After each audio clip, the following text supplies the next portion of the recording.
Tips para vivir el culto en tu casa. Prepara tu hogar para participar, creando un ambiente propicio. Toma las medidas que sean necesarias para que nada ni nadie puedan interrumpir este momento. Por ejemplo, silenciar tu teléfono. Hazlo con tiempo, sin afán. Prepárate tú también. Una vez preparado el lugar, ahora te invitamos a que te prepares, ya sea de manera individual o en familia, para tener un encuentro con el Señor. Si estás solo, recuerda que formas parte del cuerpo de Cristo y estamos unidos por el Señor, así que no estás solo. Abre bien los oídos y también el corazón. Dios nos habla por su palabra, así que abre bien los oídos. Participa activamente de las lecturas bíblicas, las oraciones y los cantos. Invita a los miembros de tu familia a participar. Este es su momento para compartir la fe en el Señor Jesucristo con nuestra familia, reconociendo al Señor con nuestros diezmos y ofrendas. Para la entrega de tus diezmos y ofrendas, puedes comunicarte con la iglesia para indicarte cuáles son los canales abiertos para este propósito.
Bueno, qué alegría encontrarnos el día de hoy, en este día del Señor, para adorarlo, para bendecirlo, para glorificarle a Él. Gracias al Señor por este regalo que hoy nos permite tener en comunidad, de encontrarnos en la iglesia, de estar desde casa participando de este servicio de adoración. Y recuerde de tener todas sus actividades. Si usted está aquí en la iglesia, por favor, vamos a concentrarnos en lo que es el motivo de nuestra adoración hoy, domingo, día de exaltación al Señor. Y le invito para que nos acerquemos a Hechos capítulo 8, versículo 1, segunda parte en adelante, cuando dice allí la escritura: aquel día se desató una gran persecución contra la iglesia en Jerusalén, y todos, excepto los apóstoles, se dispersaron por las regiones de Judea y Samaria. Unos hombres piadosos sepultaron a Esteban e hicieron un gran duelo por él. Saulo, por su parte, causaba estragos en la iglesia, entrando de casa en casa, arrastraba a hombres y mujeres y los metía en la cárcel. Los que se habían dispersado predicaban la palabra por donde quiera que iban. Felipe bajó a una ciudad de Samaria y les anunciaba al Mesías. Señor, gracias por esta oportunidad que hoy nos brindas de encontrarnos como iglesia, de poder participar en este día del Señor, poder estar juntos celebrando, glorificando y honrando tu nombre. Que seas tú solo exaltado entre nosotros, Señor. Que seas tú coronado. Que seas tú, Señor, hoy entre nosotros engrandecido.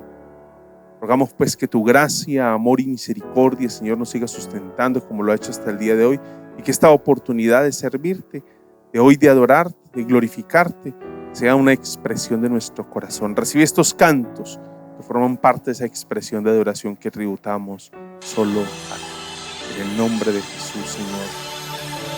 Amén. Aquí es digno de toda la gloria y de toda la honra. Al Señor y señores, démosle la gloria.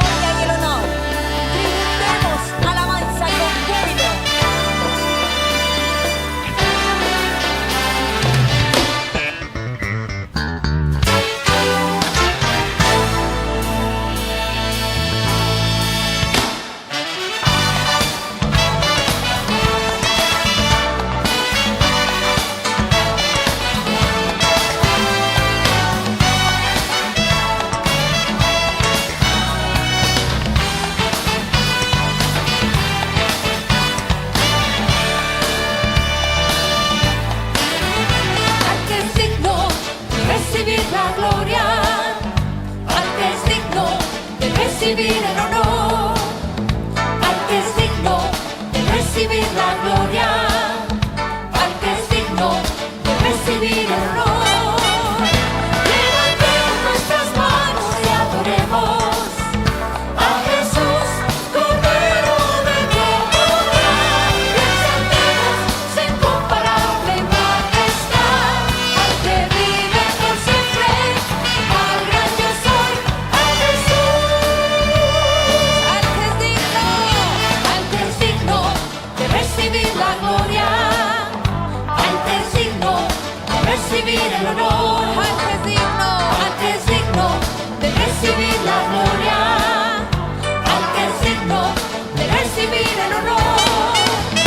Levantemos nuestras manos y adoremos a Jesús, Cordero de gloria, exaltemos su incomparable majestad, al que vive por siempre, al gran yo soy, a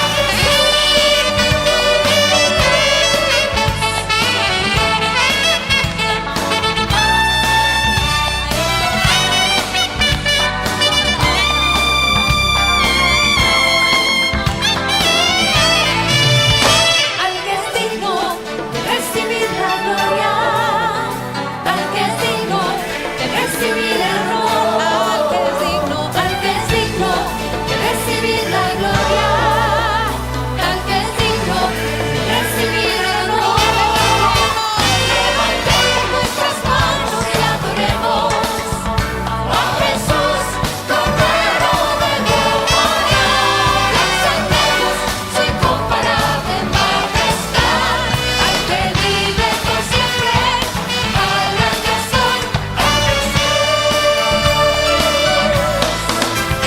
Levantemos nuestras manos y adoremos a Jesús, Cordero de gloria, y exaltemos su incomparable majestad, al que vive por siempre, al gran yo soy, al que vive por siempre, al gran yo soy, al que vive por siempre, al gran yo soy, al que vive por siempre, al gran yo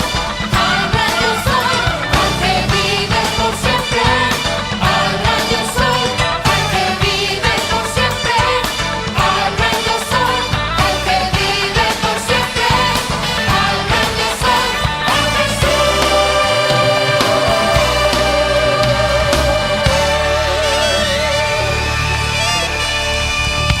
Al que vive por siempre, al gran yo soy, exaltémosle con todo el corazón. Gracias, Rey.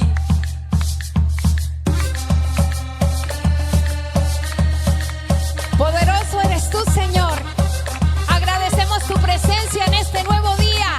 Y aquí nos gozamos delante de ti, alabándote, adorándote. Vamos con palmas.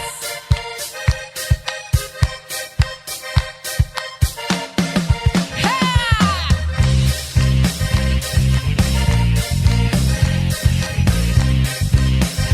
Y decimos juntos: grande, poderoso eres tú, mi Dios.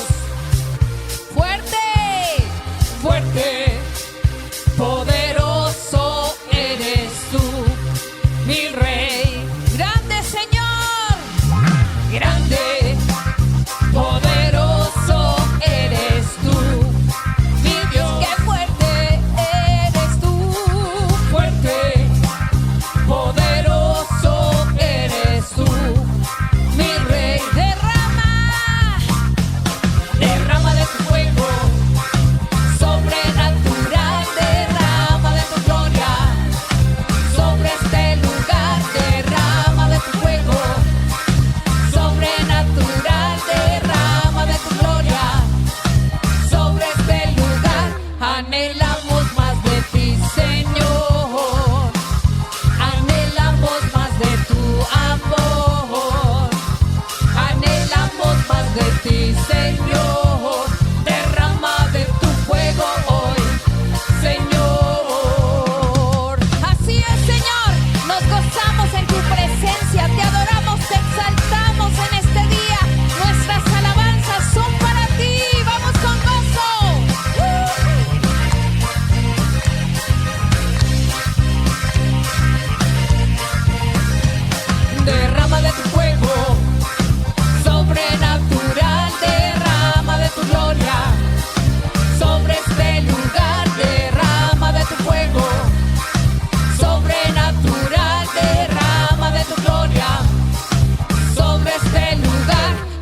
Anhelamos más de ti, Señor.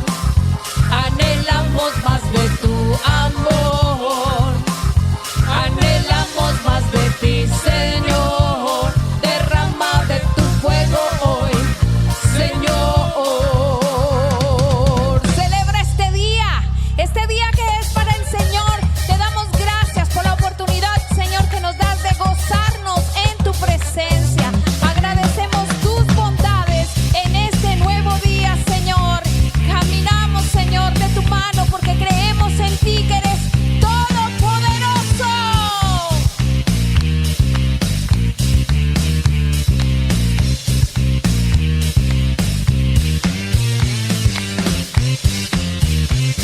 Derrama de tu fuego sobrenatural, derrama de tu gloria sobre este lugar, derrama de tu fuego sobrenatural, derrama de tu gloria sobre este lugar.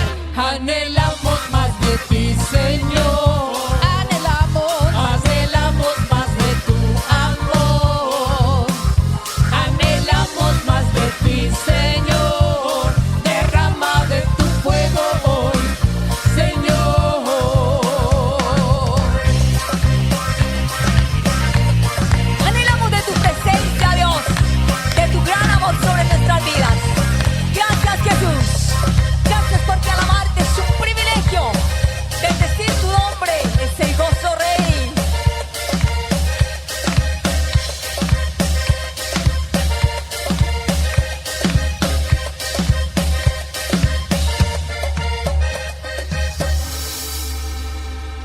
Aleluya. Dígale, Señor, te amo con todo mi corazón. Este momento en el cual glorificamos y exaltamos el nombre del Señor, reconociéndolo a través de nuestros diezmos y ofrendas. Vamos a pensar en el propósito de esos diezmos y ofrendas a la luz de la palabra del Señor. Dice la Escritura: los que se habían dispersado predicaban la palabra por donde quiera que iban.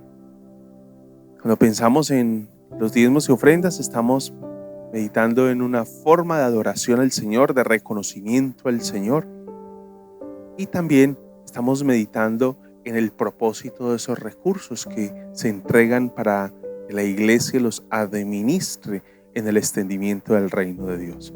Creo que ese texto, cuando habla de que la iglesia, por donde quiera que iba, fruto de esa persecución que vive, iban predicando la palabra del Señor, deja clara cuál es la misión de la iglesia. Y nuestros diezmos y ofrendas son una manera de nosotros hoy aportar al extendimiento del reino de Dios. Hay muchos hombres y mujeres que hoy corren por muchos lugares del mundo y aún por nuestras ciudades, por nuestras calles, por nuestros barrios, caminan sembrando la palabra. La iglesia es la expresión o es ese cumplimiento de la misión de la iglesia, de la misión que el Señor nos ha encomendado de ir y hacer discípulos. Cuando aportamos nuestros diezmos y ofrendas, de manera que estamos nosotros reconociendo al Señor y estamos también en ese reconocimiento a Dios aportando para el extendimiento del reino de Dios. Recuerde también contagiarse de la alegría de dar. A propósito del libro de Hechos de los Apóstoles, encontramos esa generosidad en la iglesia, ese cuidado por el prójimo y por el necesitado. Contagiémonos de la alegría de dar. Ese sea el anhelo de todos nosotros en una época en la que evitamos los contagios. Sea una oportunidad para pensar en algo de lo que sí debemos contagiarnos, y es de la alegría de dar, de compartir el pan con el necesitado. Tantas familias al interior de nuestra iglesia y aún fuera de nuestra iglesia necesitadas, a quienes podamos llegar con la canasta de amor. ¿Cómo puede participar usted?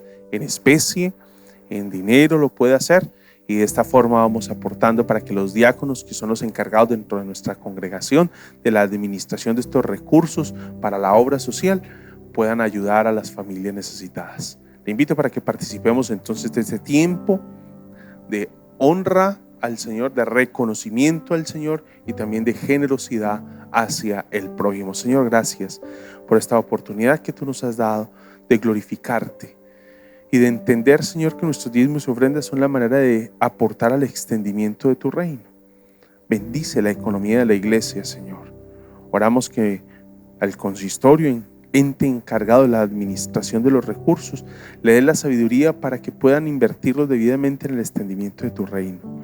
Señor, Y a nosotros, permítenos ser generosos, Señor, como tú has sido generoso con nosotros, en reconocerte a través de nuestros diezmos y ofrendas y también en dar para las familias necesitadas, Señor.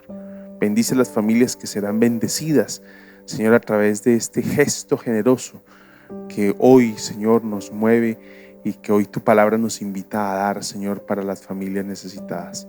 Estamos en tus manos, Señor, en el nombre de Jesús. Amén.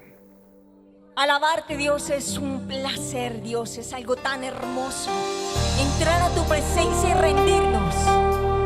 Rendir nuestra vida. Adorarte, Señor, es lo máximo. Reconocer que tú estás aquí, Dios. Aquí estás,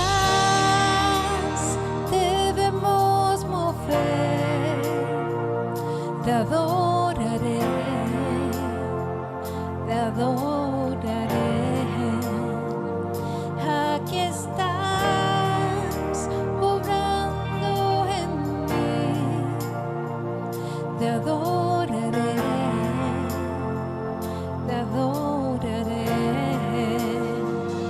Aquí estás, debemos mover, te adoraré, te adoraré. Aquí estás, obrando en mí, te adoraré.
siempre estás sobrando. Aunque no puedas ver, estás sobrando. Aunque no puedas ver, estás sobrando. Siempre estás sobrando. Siempre estás sobrando. Aunque no pueda ver, estás sobrando. Aunque no pueda ver, estás sobrando. Siempre estás sobrando. Siempre estás sobrando. Aunque no pueda ver, estás sobrando. Aunque no pueda ver, estás sobrando. Siempre estás sobrando. Siempre estás sobrando. Milagroso, abres camino, cumples promesas, luz en tinieblas, mi Dios, así eres tú. Milagroso, abres camino, cumples promesas, luz en tinieblas, mi Dios, así eres tú. Milagroso, abres camino, cumples promesas, luz en tinieblas, mi Dios, así eres tú. Milagroso, abres camino, cumples promesas, luz en tinieblas, mi Dios,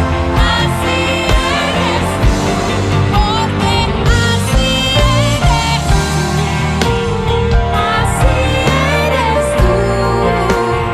Así eres tú, así eres tú, así eres tú, solo así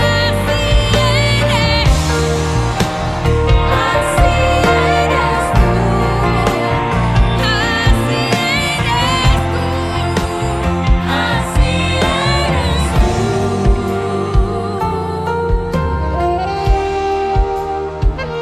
Milagroso eres, Señor. Cumples promesas y trae libertad, Señor. Fiel eres tú, Señor. Incomparable, inconfundible. Así eres tú, Dios de poder y de victoria, Señor. Bueno, ahora sí, entrando en la palabra del Señor, recuerde que por estos días venimos meditando en una iglesia sana e evangeliza. Ha sido todo un peregrinar, mirando el llamado del Señor. Nos hemos desplazado por varios textos en el Antiguo Testamento, estuvimos tocando Génesis y ahora en el Nuevo Testamento hemos venido abordando algunos textos desde Mateo, Primera de Pedro, y hoy vamos a pensar en este llamado que nos hace el Señor de salir, de movilizarnos, de alcanzar a otros. Ese llamado del Señor, que es un llamado para todos, es un llamado en todo tiempo y es un llamado a todos los pueblos, a ir a todos los pueblos. Ese es el llamado del Señor, que hoy nos encontramos en Hechos capítulo 8, que fue el texto con el que estábamos haciendo la introducción del culto, y también Hechos capítulo 8 se extiende hasta Hechos capítulo 11, que podría uno pensar que es como la continuidad, luego de que se nos narra lo que ha acontecido fruto de la muerte de Esteban y la persecución de Saulo. Ahora en Hechos capítulo 11 se nos va a continuar narrando eso que pasó con los hermanos que tuvieron que huir, que tuvieron que escapar de Jerusalén, porque esa es la nota que tenemos allí. Y algo importante que dijera algún comentarista en alguna oportunidad, que Hechos 8:1 es el cumplimiento de Hechos 1:8. Hechos 8:1 es el cumplimiento de Hechos 1:8.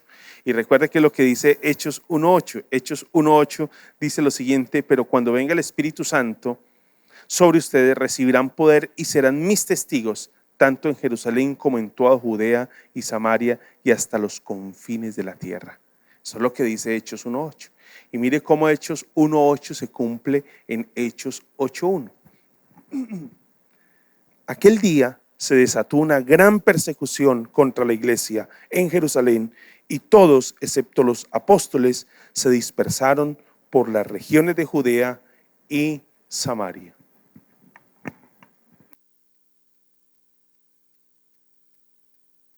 Perdónenme, pero ustedes sabrán entender la dificultad que tengo ahora para poder comunicarme y poder hablar de manera fluida. Gracias por su comprensión de antemano a las dificultades que pueda tener en este tiempo. Estamos entonces pensando en que Hechos 8.1 es el cumplimiento de Hechos 1.8. Así se nos va a ir narrando. Y algo que observamos en este texto es efectivamente lo que ya he anunciado. Es una tarea de todos. ¿Qué es una tarea de todos? Eso que estamos hablando, una iglesia sana evangeliza. Es una tarea de todos. Es una tarea que se debe desarrollar en todo tiempo y es una tarea que está dirigida a todos los pueblos. Nadie está libre de, ningún pueblo está exento, escapa de ese impacto de la evangelización que la iglesia debe cumplir. Algo que observamos en Hechos capítulo 8, que es el texto por donde quiero que iniciemos hoy, Hechos capítulo 8, versículo 1 en adelante, es que nos encontramos desde el capítulo 7 con el martirio de Esteban. Y el martirio de Esteban que va a generar una gran persecución. Así lo va a narrar el texto. Aquel día se desató una gran persecución.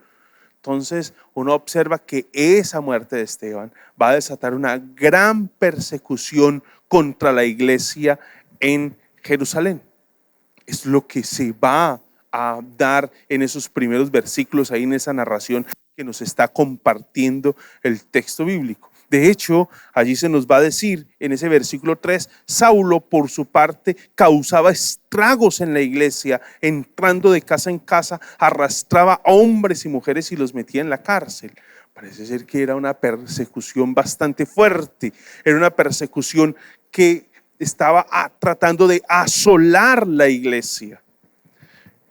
Hay un comentarista que dice que la expresión que usa Lucas allí para hablar de que Pablo asolaba la iglesia, está hablando y está describiendo de la manera brutal y sádica la crueldad con la cual se estaba persiguiendo a la iglesia de parte de Saulo. Eso es parte de esa tensión que se vive.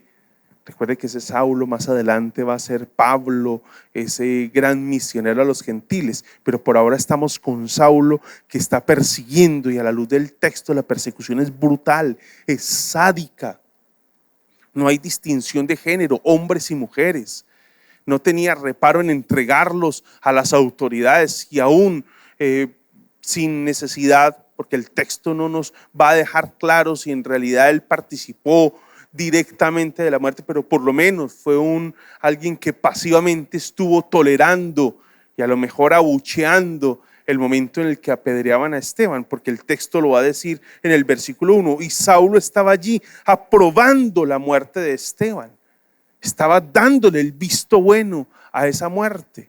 Entonces la persecución, de acuerdo a lo que nos está narrando el texto, era una persecución brutal, sádica, era de una crueldad impresionante. Estaba asolando a la iglesia, perseguía con furor la iglesia del Señor. Y esa muerte de Esteban entonces trae una persecución. Y esa gran persecución lo que va a generar es una dispersión. Los creyentes, excepto de los apóstoles, son dispersados por Judea y Samaria. Así lo va a dejar claro el texto. Se dispersaron por las regiones de Judea y Samaria. Se extendieron. Recuerda que le decía que este es Hechos 8.1, es el cumplimiento de Hechos 1.8. Y me seréis testigos en Jerusalén, en Samaria, en Jerusalén, Judea, Samaria y hasta lo último de la tierra. Y mire la manera en cómo Lucas va describiendo el cumplimiento de ese texto de Hechos 1.8. Se dispersaron por Judea y Samaria. La misión se cumple. Es importante concebir esto acá. La misión se cumple gracias, y aunque la palabra gracias alguno podría pensar que es una manera no adecuada de calificar lo que está ocurriendo, pero sí debemos reconocer que esa gran extensión, el evangelio ahora se está proclamando, la misión se está cumpliendo fuera de los límites de Jerusalén, gracias a la persecución. Es el resultado de la persecución que se está viviendo.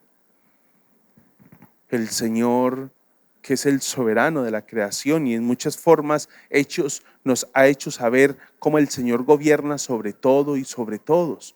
Por ejemplo, Hechos capítulo 4, Hechos capítulo 12 nos va a mostrar un Señor soberano, el Dios soberano sobre todas las cosas, cómo gobierna aún sobre estas situaciones y circunstancias que no escapan de su mano. De tal forma que la persecución permite el cumplimiento de la misión. Es un instrumento. Posiblemente no podemos hablar de que fue el Señor quien generó la persecución, pero sí es un instrumento en las manos del Señor para dar cumplimiento a la misión que Él ya ha estipulado desde el capítulo 1, versículo 8. Y la dispersión, esa salida de los creyentes, lo que va a generar es una expansiva evangelización. Recuerde que estamos pensando en que una iglesia sana evangeliza y que esa tarea de la evangelización es una tarea de todos en todo tiempo y que se dirige a todos los pueblos o que busca un impacto en todos los pueblos. Esa dispersión ahora lo que va a permitir es una expansiva evangelización. La dispersión de los creyentes fue seguida, y es lo que nos va a dejar ver el texto, fue seguida por la dispersión de la buena semilla del evangelio. Esa tensión que se vive fruto de la muerte de Esteban, esa persecución que comienza a darse allí, permite que ahora muchos creyentes salgan y comiencen a sembrar la buena semilla del evangelio. Uno podría esperar que los creyentes se escondieran y guardaran silencio, un silencio que fuera como prudente frente a la persecución que se estaba dando, pero no, los creyentes no se esconden, no se silencian, van por todas partes anunciando el evangelio, van regando la buena semilla, van esparciendo la buena semilla, el evangelio lo van comunicando.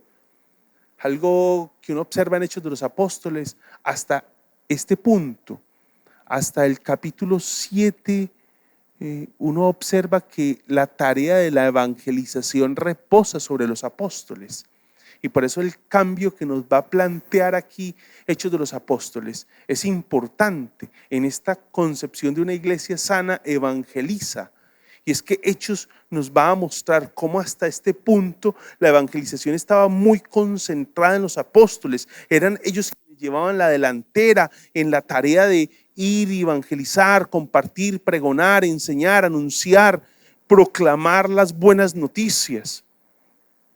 Y lo hicieron aún desafiando la autoridad del Sanedrín, la violencia del Sanedrín, las amenazas del Sanedrín. ¿Dónde encontramos esas amenazas? Las encontramos, por ejemplo, en Hechos capítulo 4, encontramos las amenazas del Sanedrín, las encontramos en Hechos capítulo 5, las tensiones que comienzan a darse en torno a la predicación del evangelio, las prohibiciones, las amenazas de parte de este ente y de este cuerpo religioso judío que ha prohibido a los creyentes, a los apóstoles, que son los que hasta este momento están encargados de la comunicación del evangelio, les han prohibido, los han amenazado, han sido violentos, aún los han azotado.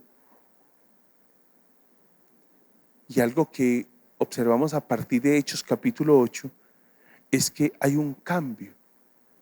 Ya la tarea de la evangelización no se limita solamente a los apóstoles, No, ahora es el conjunto de los creyentes. Ahora son los creyentes los que asumen la tarea de evangelizar. Ahora son los creyentes quienes van corriendo, y el texto de manera muy intencional nos va a poner allí algo que todos los creyentes, excepto los apóstoles, tienen que huir de Jerusalén. De manera que los apóstoles se quedan en Jerusalén, y quienes andan corriendo de ciudad en ciudad, de pueblo en pueblo, de vereda en vereda, de poblado en poblado, son los creyentes, esos hombres y mujeres que han reconocido al Señor. Andan anunciando el mensaje, de acuerdo al versículo 4 de este capítulo 8. Andan anunciando el mensaje, anunciando el evangelio, predicando la palabra. Son las diferentes formas en como el versículo 4 es traducido: anunciando el evangelio, anunciando el mensaje, predicando la palabra. Y acá creo que vale la pena hacer una aclaración, porque es posible que estemos pensando que entonces todos los creyentes se convirtieron en predicadores, misioneros, evangelistas. No, creo que el texto no pretende comunicarnos eso. No significa esto que nos está diciendo Hechos 8:4, que todos fueron predicadores, misioneros, pastores. No es lo que nos está comunicando. Lo que sí nos quiere comunicar es que todos compartían las buenas noticias del evangelio, las buenas nuevas del evangelio. Eso sí es lo que quiere decir, que todos, fruto del impacto que la buena noticia había traído sobre su vida y sobre su familia, sobre su entorno, ahora no resistían, no podían guardar silencio, no podían reservarse ese mensaje, tenían que comunicarlo. Ha sido tal el impacto de la presencia de Cristo en las vidas de esos corazones, de esas familias, que ellos no pueden guardar silencio cuando van corriendo. El silencio no es una opción para ellos, no como una prohibición de la institución o de parte de los apóstoles. No es una opción fruto de que el impacto de Cristo en sus corazones ha sido tal que una vez huyen, el silencio no resulta en una opción para ellos.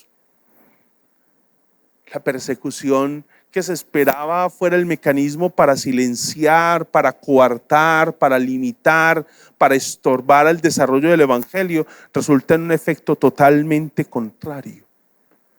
Seguramente Saulo y todas las autoridades religiosas pensaron: ha llegado el momento de extirpar a este grupo que ha surgido fruto de Jesús de Nazaret. Pero la persecución tuvo un efecto totalmente opuesto a lo que se pretendía. No ahogó el evangelio, aportó a su extendimiento. Y cuando pensamos en esto de que la persecución no ahoga el evangelio, sino que aporta a su extendimiento, tenemos un gran desafío en una sociedad como la nuestra, donde de muchas formas la voz del evangelio hoy pretende ser silenciada, donde hoy el evangelio pretende de muchas formas ser callado, ser silenciado, donde el evangelio hoy sufre una persecución porque los valores del reino no caminan a la par de los valores de la sociedad contemporánea. Los principios del reino no caminan a la par de la sociedad contemporánea, no caminan. Es así que hoy la iglesia sufre y el evangelio sufre una intención de ser ahogado. ¿Estamos nosotros hoy cumpliendo esa tarea? Y creo que el cumplimiento de esa tarea, lo decía hace un momento, que el impacto de la presencia de Cristo en los corazones de esos hombres y mujeres, de esos niños, de esos jóvenes, de esos adolescentes, de esos grupos de familia, fue tal que al huir no tenían otra alternativa y se enfrentaban a una realidad que no podían callar, y era la presencia de Cristo en sus corazones, en sus familias, que había transformado sus vidas de tal manera que no podían guardar silencio. Esa es la realidad de la iglesia hoy. La presencia viva de Cristo transformando las vidas de los corazones, las vidas, los corazones, las familias, los grupos de familia. Le decía que Hechos capítulo 8 se extiende hasta Hechos capítulo 11, es como una continuidad. Y cuando nos acercamos a Hechos capítulo 11, versículo 19, observe cómo inicia para que vea cómo calza, sin necesidad de pensar de que el texto comprendido entre Hechos capítulo 8, versículo 5 en adelante, hasta el 11, 18, está de más. No, es toda una explicación y una narración inspirada por Dios en la que se está mostrando el desarrollo de la iglesia. Observe lo que pasa en Hechos capítulo 11, que calzaría muy bien con lo que viene diciendo hasta Hechos capítulo 8, versículo 4. Los que se habían dispersado a causa de la persecución que se desató por el caso de Esteban llegaron hasta, ¿sí se da cuenta? Vuelve y retoma el punto. Y creo que Lucas lo que está haciendo acá es mostrándonos cómo Hechos 1:8 tiene su cumplimiento en Hechos 8:1. Los que estoy leyendo el capítulo 11 de Hechos, versículo 19, los que se habían dispersado a causa de la persecución que se desató por el caso de Esteban, llegaron hasta Fenicia, Chipre y Antioquía. Recuerda que el versículo 2, versículo 1 nos decía que llegó hasta Judea y Samaria. Y el capítulo 1, versículo 8 dice: y me seréis testigos en Judea, en Samaria y hasta lo último. Y acá tenemos a la iglesia ahora haciendo presencia en otros lugares fuera de Samaria, en otros contextos fuera de Judea. Y así nos lo va a narrar el texto bíblico. Y es importante enlazar ese versículo 19 con esa situación que se viene dando desde el capítulo 10 y capítulo 11. ¿Y qué es lo que se viene dando? Usted recordará que Pedro tiene la oportunidad de ir a la casa de Cornelio a compartir el evangelio. Y Cornelio es un gentil temeroso de Dios, así lo va a describir el capítulo 10, pero es un gentil. Y una vez Pedro va allí, el Espíritu de Dios desciende sobre él, sobre toda su familia, y allí hay una expresión del impacto de la salvación, de las buenas nuevas en todo este grupo que está reunido. Una vez Pedro predica y Pedro es llamado a cuentas por la iglesia en Jerusalén, y es lo que nos va a narrar el capítulo 11. Y observe cómo termina la narración luego de que Pedro presenta su informe a la iglesia en Jerusalén de lo que ha ocurrido en casa de Cornelio. Mire lo que terminan diciendo los que han escuchado el informe en el capítulo 11, versículo 18. Así que también a los gentiles les ha concedido Dios el arrepentimiento para vida. Lucas nos va trazando esa ruta que va teniendo el evangelio, esa ruta que va teniendo la buena semilla que está siendo sembrada no solamente en Judea, en Samaria, sino que ahora se extiende fuera de los límites de Jerusalén. Y una vez ese versículo 18 nos dice: así que también a los gentiles.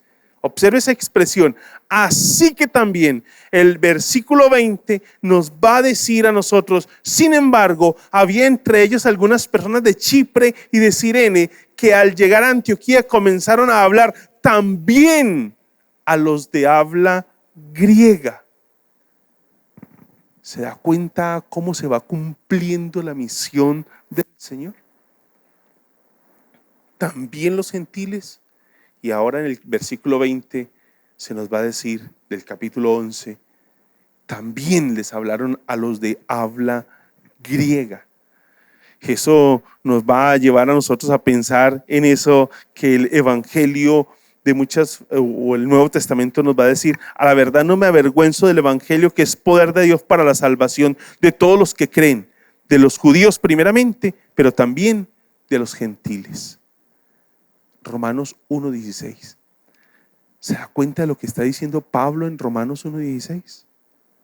No me avergüenzo del evangelio, que es poder de Dios para la salvación.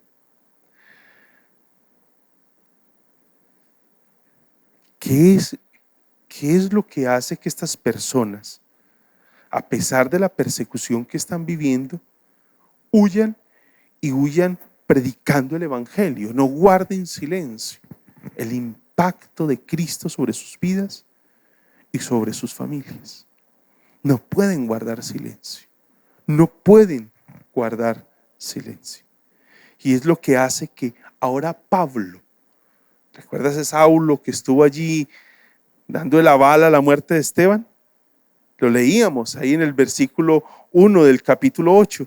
Ahora ese mismo Saulo, que ahora es Pablo, dice: a la verdad no me avergüenzo del evangelio, que es poder de Dios para la salvación.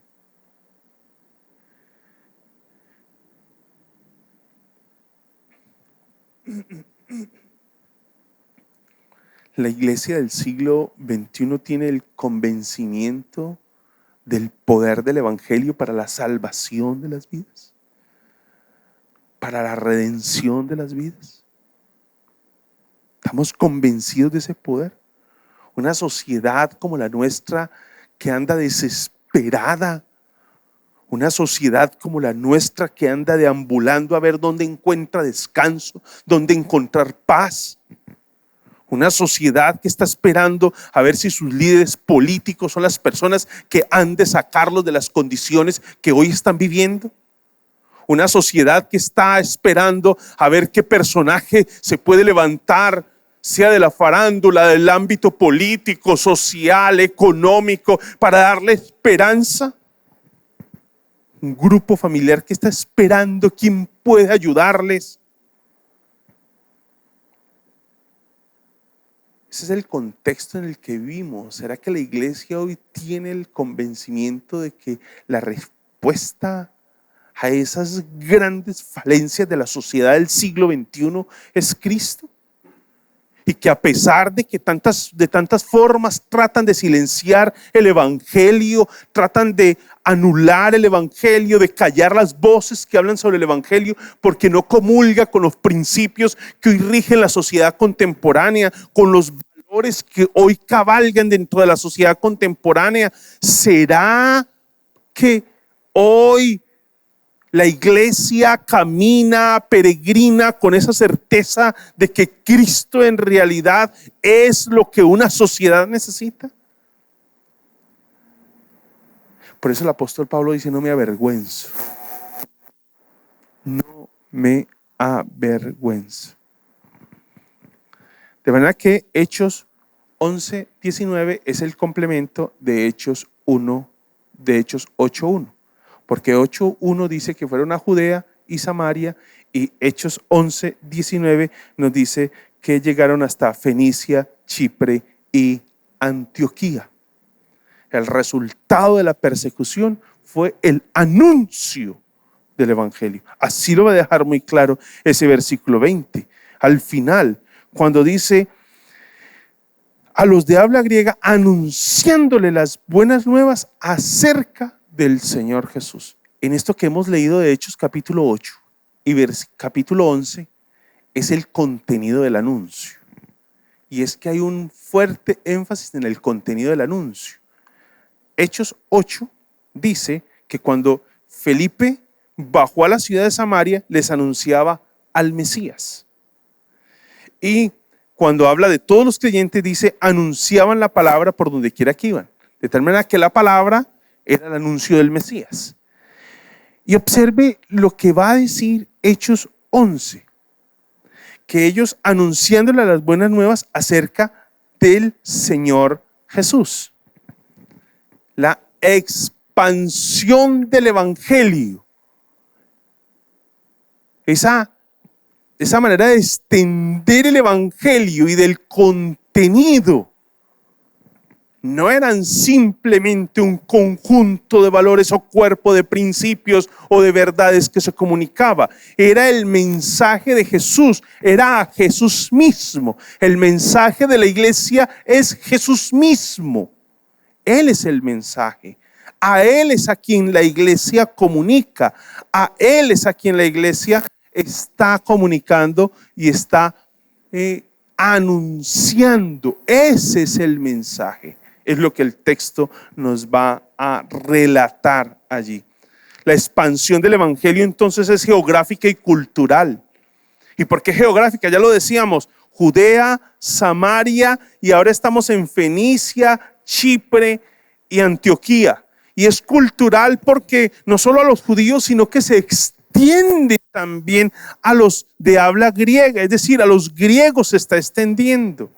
Antioquía tenía una particularidad y es que es una iglesia internacional. Antioquía era el trampolín para la misión cristiana en todo el mundo. Ese era el trampolín.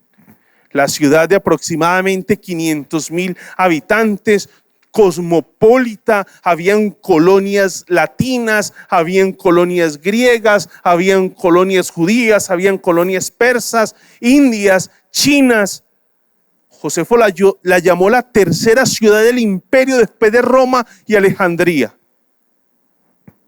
Esto da cuenta de una ciudad en la que existía todo un programa, todo un menú de dioses, de deidades, de divinidades, de posibilidades y prácticas religiosas. Esta era una ciudad donde solo era entrar para darse cuenta de todas las opciones que estaban allí servidas y las diversas formas que existían y cómo se podía elegir entre todas ellas. Y es allí, es precisamente allí donde el evangelio tiene un impacto, donde Cristo tiene un impacto. En un contexto como el nuestro, donde la sociedad contemporánea, los principios que rigen hoy nuestra sociedad, que hasta hace algún tiempo nuestra sociedad colombiana se caracterizaba de alguna forma por una idea de un Cristo, de un reconocimiento de Cristo en términos generales. Hoy ya no podemos hablar de Colombia como parte de esta aldea global, de este mundo globalizado. Ya no podemos hablar de Colombia como un ente o una sociedad aislada que conserva todos sus principios religiosos, culturales. No, ahora ha sido asediada. Ahora tenemos la opción de toda una cantidad de opciones, de oportunidades. Y es en medio de ese contexto donde efectivamente salta Cristo y se presenta como aquel que responde a las grandes necesidades de los seres humanos. Algo que llama la atención en este texto de Hechos capítulo 11 es que en una sociedad de personalidades, en un tiempo como el nuestro de personalidades, de reconocimientos, de aplausos, es que un paso tan trascendental para la misión como fue Hechos capítulo 11 y no se conocen los nombres de los misioneros que dieron este paso. Eso es un dato curioso, ¿no? Son como, vamos a llamarlos como los llamó un comentarista de Hechos de los Apóstoles, son anónimos pioneros de Cristo. Entonces hablamos de unos anónimos pioneros de Cristo. No se nos dan los nombres, no se registran los nombres de semejante paso tan trascendental para la iglesia, para la misión, para el mundo, en un contexto tan hostil, tan difícil, tan complejo como en el que estaban.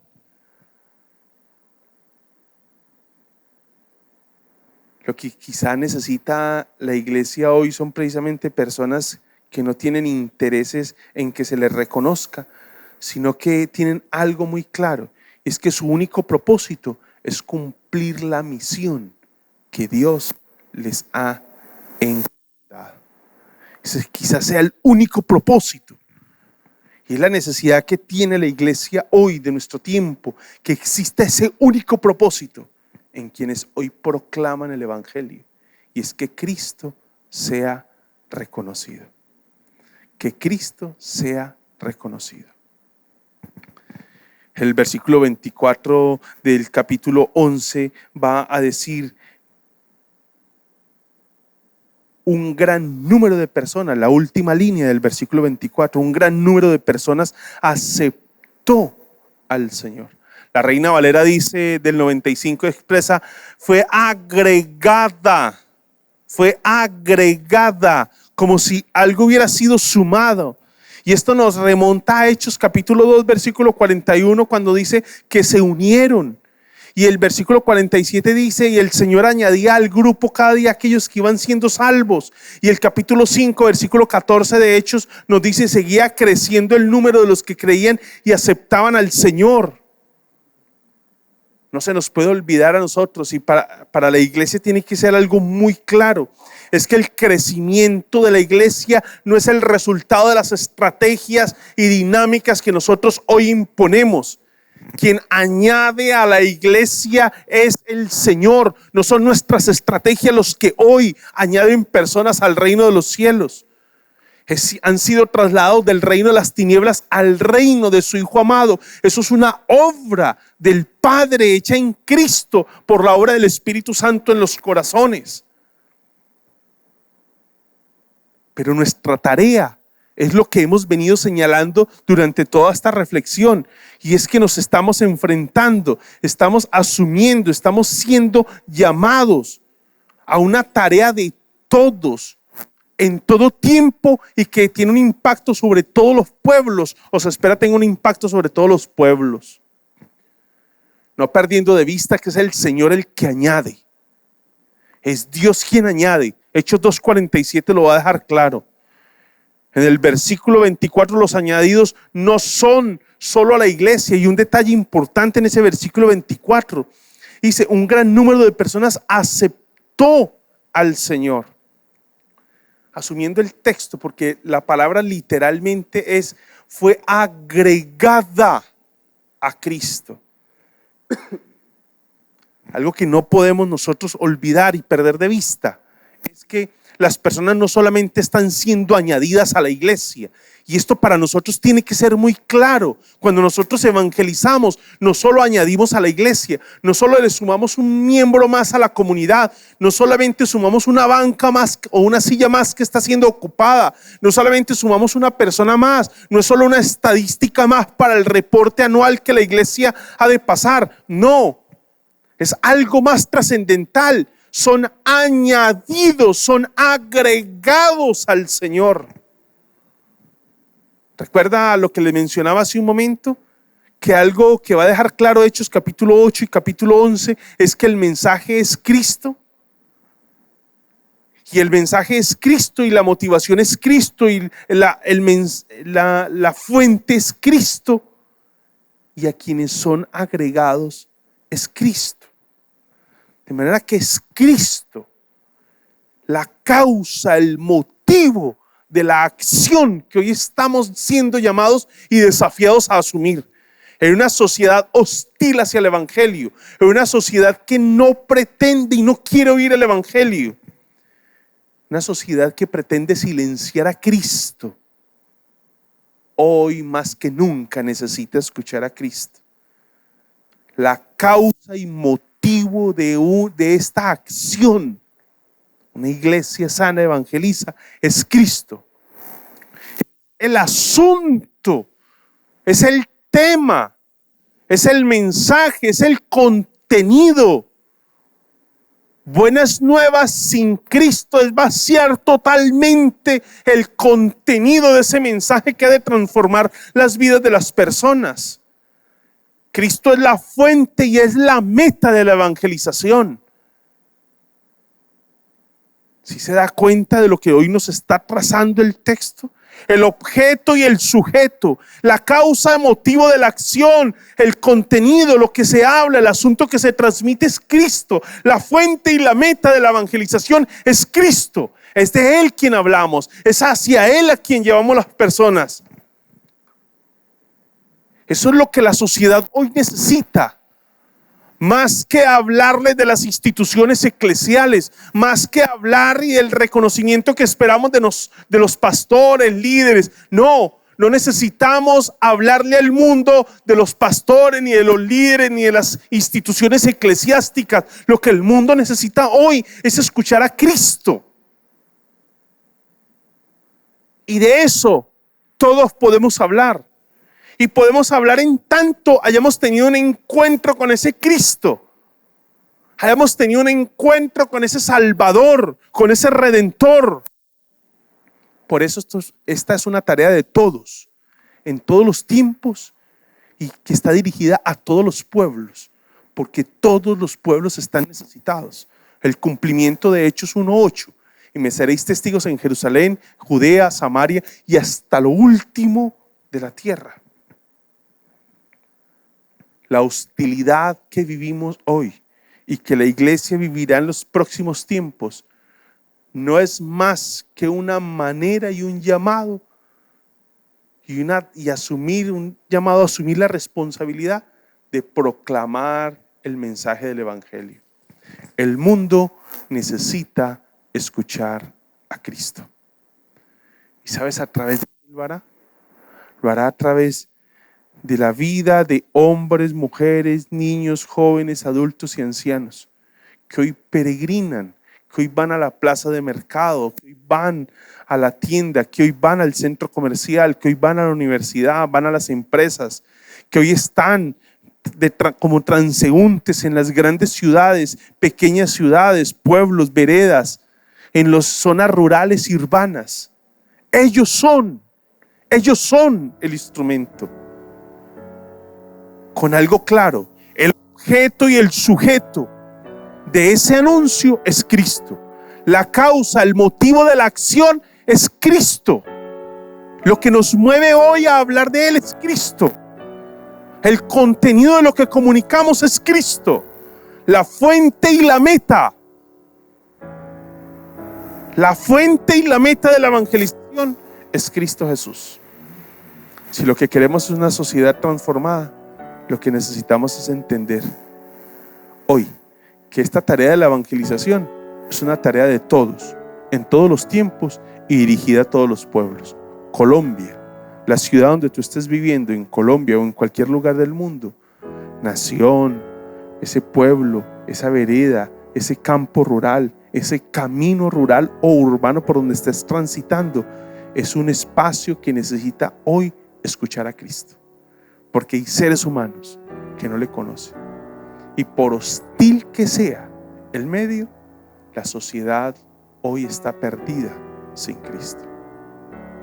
Le invito para que incline su rostro y oremos al Señor. Dios, gracias por tu palabra y por el llamado que nos haces a entender que la evangelización es una tarea de todos, en todo tiempo, y que se extiende a todos los pueblos. Gracias, Señor. Rogamos que tú, Señor, nos ayudes a perseverar en esta misión que nos has encomendado y nos permitas comprender que el contenido, la causa, motivo, asunto sobre el que hoy debemos hablar, la fuente y la meta de la evangelización, eres tú, Señor. El predicador, no se trata del predicador, no se trata de la institución eclesiástica, se trata de ti, Señor. Y de esto y de ti, todos los que hemos tenido un encuentro personal contigo, podemos hablar, Señor. Gracias, Dios, por esta oportunidad y este llamado en el nombre de Jesús. Amén. Amén. Mis hermanos, aquí ya tenemos el llamado del Señor como lo hemos venido construyendo, una iglesia sana y evangeliza, teniendo claro que la evangelización es una tarea de todos, en todo tiempo y dirigida a todos los pueblos. Que Dios en su gracia nos ayude. Recuerde que usted está insertado en un campo misionero. Y ese campo misionero puede ser su hogar, su empresa, su barrio, su comunidad, su lugar de trabajo, la universidad, el colegio, el centro comercial, todos los lugares donde usted se mueve. Ese es su campo misionero. Hacia allá corremos. Y no necesitamos ser predicadores, misioneros ni pastores. El mundo necesita hoy oír a Cristo. Y usted, que ha tenido un encuentro personal con Cristo, puede comunicar a Cristo. Que Dios en su gracia les ayude, sustente y Un abrazo para todos y recuerden, no se levante de allí de su lugar sin primero tomarse un café y compartir con los suyos. Un abrazo grande y que la bondad de Dios me les acompañe.